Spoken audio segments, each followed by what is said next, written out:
Hello everyone, welcome back to my channel.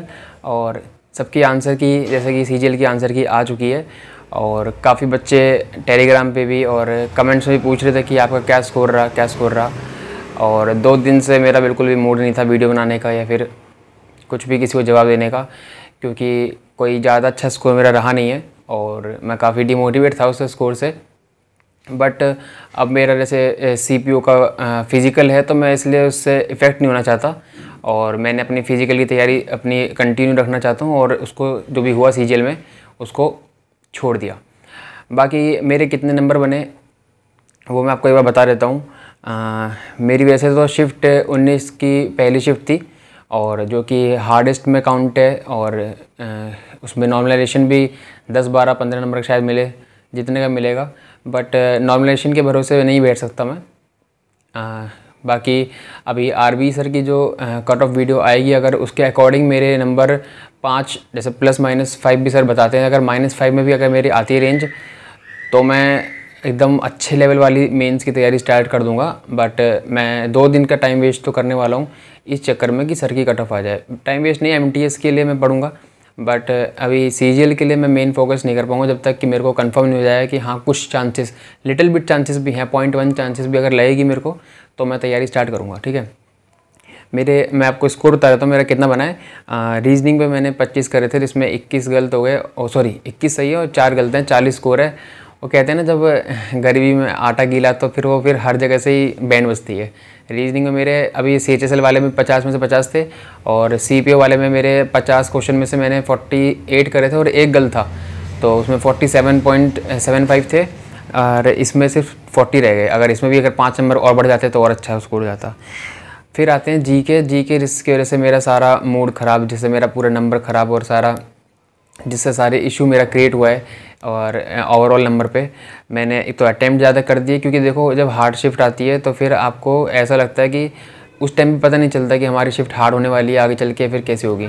जब हम देखते हैं कि हमारे मॉक टेस्ट में तो अच्छा स्कोर रहता था और हम अटैम्प्ट ज़्यादा करते थे, तो वो थोड़ा ईगो रहता है कि वहाँ पर भी कम अटैम्प्ट नहीं करने हैं। तो मैंने उसके चक्कर में जीके में ज़्यादा अटैम्प्ट कर दिए, जहाँ पर मैंने सबसे बड़ी गलती करी है अपने पेपर में, और जो कि मेरे को नहीं करनी चाहिए थी, क्योंकि मेरे को एक्सपीरियंस था मॉक टेस्ट का और वही चीज़ मैं सीख नहीं पाया, तो उसमें मेरी अपनी गलती मानी जाएगी।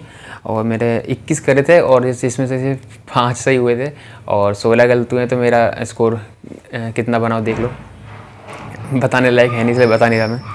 और फिर मैथ में मैंने 20 करे थे और 20 सही हैं, 40 नंबर बने हैं। मैथ हमारी बहुत अच्छे लेवल की थी 19 की फर्स्ट शिफ्ट वाले में, और उसमें मेरे को कोई वो नहीं है कि हाँ 20 क्वेश्चन करे थे 20 सही है, तो इससे मेरे को मैथ में कोई डिसअपॉइंटमेंट नहीं है, मैथ में सही है स्कोर। ठीक है, फिर इंग्लिश में मैंने 25 करे थे, इसमें से 18 सही हैं और 7 गलत हैं, तो 32.5 स्कोर बन रहा है। इसमें भी 40 नंबर आ जाते हैं किसी में। तो अगर देखो जैसे जीके में इतने कम आए तो कम से कम रीजनिंग में 40 ना आते, 40 की जगह 45 हो जाते, और इंग्लिश में जैसे 32 आए तो उसकी जगह 37 तक भी 40 तक पहुँच जाते, क्योंकि मेरे इतने इंग्लिश में आ जाते हैं मॉक टेस्ट में एवरेज, इतने कम भी नहीं आते, 32.5 आए इसमें। बट कोई नहीं, इंग्लिश से इतना डिसअपॉइंटमेंट नहीं है, रीजनिंग से है और जीके से है। रीजनिंग में 45 एक्सपेक्ट करा था मैंने, और जीके में एटलीस्ट अगर 20 नंबर भी आते तो बहुत अच्छा स्कोर बनता है, क्योंकि मेरी शिफ्ट हार्ड थी और फिर नॉर्मलाइजेशन होकर वही 150 तक स्कोर बन जाता। अब आप कैलकुलेट कर लेना, मैं ओवरऑल स्कोर बताऊंगा नहीं आपको, क्योंकि ओवरऑल स्कोर बताने में शर्म आ रही है। तो अब आप देख लेना कितना स्कोर बन रहा है मेरा। और उसके बाद अब अगर मेरी आरबी सर की वीडियो के बाद अगर मेरे जो उनकी प्रेडिक्शन के बाद अगर -5 में भी अगर मेरे आते हैं नंबर, उसकी रेंज में भी अगर आते हैं और उससे 1-2 नंबर और कम भी होता है, तो भी मैं अच्छे से मेंस का अब जो सैटरडे संडे वाला लाइव मौका दूंगा और कंटिन्यू तो करना पड़ेगा। और देखो मेरी एक तो कैटेगरी EWS है, और EWS की जितनी वैकेंसी होती है उसके 15 टाइम्स लेते हैं, हो सकता है कभी कभी 20 टाइम्स भी ले ले। और मैं ये भी सोच के चल रहा हूँ कि अगर वैकेंसी बढ़ जाए आगे चल के 20,000 या फिर 25,000 भी हो जाती हैं, तो मेरी चांसेस हाँ इतनी है कि 70-80% चांस हो जाएगी, हाँ हो जाएगा। अभी तो रेयर चांस है, बट नॉर्मलाइजेशन के ऊपर CGL का कुछ कह नहीं सकते कि कितना मिलेगा, फिर फाइनल कट ऑफ कितनी निकलेगी। ठीक है, क्योंकि मेरी रैंक IQ पे जो रैंक मित्रा पे जो मेरी रैंक आई है, उसके बाद नॉर्मलाइजेशन के बाद काफ़ी कम रैंक कर दी उन्होंने, मतलब कि नॉर्मलाइजेशन मेरे जैसे नंबर बढ़ेंगे और बाकी जो शिफ्ट इजी है उन बच्चों के ज़्यादा नहीं बढ़ेंगे। तो उसके बाद उन्होंने नॉर्मलाइजेशन के बाद मेरी रैंक अच्छी कर दी, बट फिर भी वो इतनी वो नहीं है कि मैं उसके भरोसे में मेंस की तैयारी करूं। बट मैं ये एक्सपेक्ट कर रहा हूँ कि अगर देखो EWS कैटेगरी में अगर 20 गुना ले लेते हैं, और इनफैक्ट 15 गुना लेते हैं वैसे तो, बट अगर 20 गुना भी ले लेते हैं, फिर वैकेंसी अगर ज़्यादा हो जाती है तो फिर कुछ चांसेस हैं। और मैं इससे अपना को जज नहीं कर रहा, मैं अपनी तैयारी को जज नहीं कर रहा। मैं आपको बता दूं, मेरे CHSL में भी 150 नॉर्मलाइजेशन के बाद इतना स्कोर बन रहा था, उसमें 1 नंबर से रह गया हूँगा शायद मैं, अभी स्कोर नहीं आया। तो EWS कैटेगरी में 151 गई थी शायद, तो उसमें मैं 1 नंबर से रह गया हूँगा, उसमें नहीं हुआ। CPO में मेरे नॉर्मलाइजेशन अभी आए नहीं है, वैसे मेरा 137.75 स्कोर है उसमें, और वो भी ठीक ठाक शिफ्ट थी, तो उसमें 145 हो जाएगा। तो मैं अपनी तैयारी को जज नहीं करूँगा, बट मेरा उस दिन ख़राब था, या फिर कुछ भी कह सकते हो, जो कि मैंने इतने सारे अटैम्प्ट करे और GK में इतना गंदा स्कोर बना, और फिर रीजनिंग ने भी साथ छोड़ दिया, और फिर इंग्लिश ने भी साथ छोड़ दिया। ठीक है, तो अगर एक भी सेक्शन में अच्छा स्कोर हो जाता, रीजनिंग में 50 में से 50 हो जाते, तो भी कुछ हो सकता था बढ़िया, बट कोई नहीं। अटैम्प्ट तो मैंने करा, ये तो है नहीं कोई और मेरा पेपर करके आया है, तो उससे इतना फ़र्क पड़ता नहीं है कि मैं किसी और को ब्लेम करूँ, या मैं ब्लेम अपने आप को कर रहा हूँ अभी भी। और काफ़ी बच्चे कह रहे थे, इसलिए स्कोर बताना ज़रूरी था, जानना था लोगों को, तो मैंने स्कोर बता दिया है। और प्रे करना कि हो जाए प्री। अब प्री हो जाता था फिर मेंस में तो मैं बदला ले लूँगा CGL से, खैर जो बात है, क्योंकि देखो मेरे को GK पे ध्यान देना है, बाकी मेरा सारा स्कोर बाकी सब एवरेज से अब ऊपर ये स्कोर आया बाकी तीनों सेक्शन में। GK में जो ये नंबर आए हैं आप कैलकुलेट कर लेना, इतने मैंने बताए हैं। उसके बाद GK ने ही मेरा सारा काम ख़राब करा है। ठीक है, और उसके बाद मैं कह रहा था कि ऐसा नहीं है कि मेरी तैयारी अच्छी नहीं थी, तैयारी अच्छी थी। मॉक टेस्ट में मेरे 140, 50, 60 इजी मॉक में 60 तक भी आए हैं, बट 145 से 150 तक मेरा स्कोर कंसिस्टेंट रहने लगा था, और प्रीवियस ईयर में 160 तक भी पहुंचता था।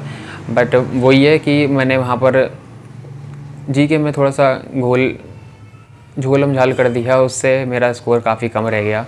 और अब देखते हैं क्या होता है क्या नहीं। आपको मैंने स्कोर अपना बता दिया है, आप अपना स्कोर बताओ कमेंट सेक्शन में। और आपको क्या लगता है कि मेरा होगा नहीं होगा, कि मेरी शिफ्ट 19 की फ़र्स्ट शिफ्ट थी, और नॉर्मलाइजेशन क्या लगता है आपको कि कितना मिलेगा। और मुझे तो लगता नहीं है भाई कि 15 नंबर बढ़ा देंगे, इतने नंबर तो नहीं बढ़ाएंगे, हाँ 10 नंबर तो बढ़ने चाहिए। और अगर 10 नंबर बढ़ते हैं तो फिर कुछ चांसेस होती हैं, तो फिर अच्छा है, फिर प्री होने की चांसेस थोड़ी बहुत हो सकती हैं, बट कोई नहीं, उसमें नहीं होता है। तो मैं अपना CPO की मेरी फिजिकल की डेट आ गई है, अगर मैं इसको लेके बैठा रहूँगा कि मेरे नंबर कम आ गए, तो CPO में वो मेरे को इफेक्ट करेगा। ठीक है, रनिंग में, क्योंकि रनिंग में आपको फिजिकल हेल्थ तो अच्छी होनी चाहिए, बाकी आपकी मेंटल हेल्थ उसमें डबल प्ले रोल करती है। ठीक है, तो अगर मेरी मेंटल हेल्थ सही नहीं रहेगी तो मैं वो नहीं कर पाऊँगा। तो अब मैं इसको छोड़ के, और CPO के लिए अब मेरी डेट आ गई है 15 तारीख से, शायद फिजिकल स्टार्ट है 14 या 15 से अक्टूबर से, तो उस पर ज़्यादा ध्यान दूंगा मैं। और इसको अभी CGL को थोड़ा साइड रखूँगा, इससे ज़्यादा इफ़ेक्ट नहीं होगा। बाकी अगर आपको देखो, अगर आपको लगता है कि भाई मैंने क्या बोलते हैं, मेरा स्कोर जो है, अगर मेरा स्कोर अगर 130 तक भी होता तो मैं कंफर्म रहता कि हो जाएगा। ठीक है, अब स्कोर इतना हैवी नहीं, तो कोई बात नहीं, छोड़ो उसको। अब ये सारी चीज़ें हो गई, मैंने आपको स्कोर बता दिया। मैं स्कोर बताने वाला नहीं था, मैं तो वीडियो नहीं बनाने वाला था, क्योंकि किस मुंह से वीडियो बनाता। ठीक है, तो इसलिए मैंने ला के स्कोर एटलीस्ट बता देना चाहिए कि देखो छुपाने से क्या ही है, जो रियलिटी है वो तो एक्सेप्ट करनी पड़ेगी ना, और यही मेरी रियलिटी थी। तो अगर स्कोर मेरा थोड़ा बहुत भी अगर नॉर्मलाइजेशन में अच्छा स्कोर मिल जाए, या फिर वैकेंसी अगर ज़्यादा हो जाए, तो फिर मैं कुछ चांसेस मान के चलूँगा कि हाँ हो जाएगा।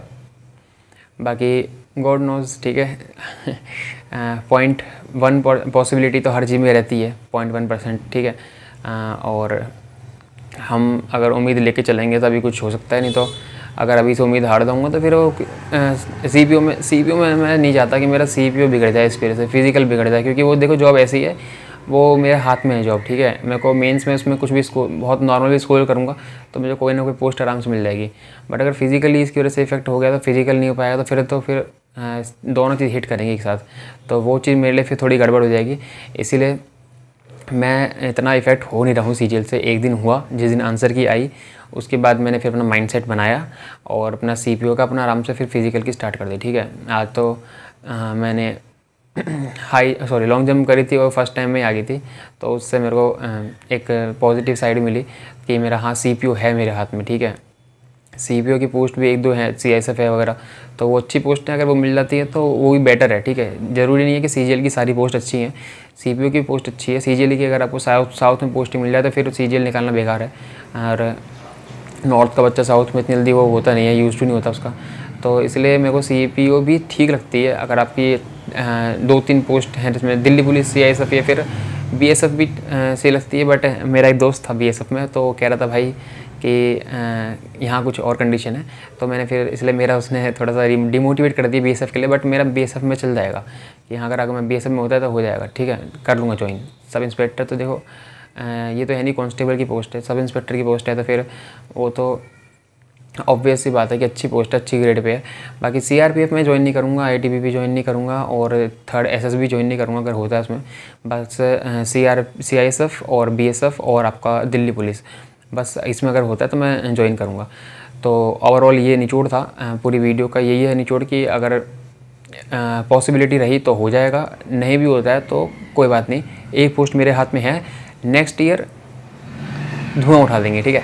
मतलब कि नेक्स्ट ईयर अच्छे से कर लूँगा। अभी पूरा मैं छोड़ के भी नहीं चल रहा कि नहीं होगा, हो सकता है हो जाए, नहीं होगा तो भी एक पोस्ट मेरे हाथ में है, ठीक है।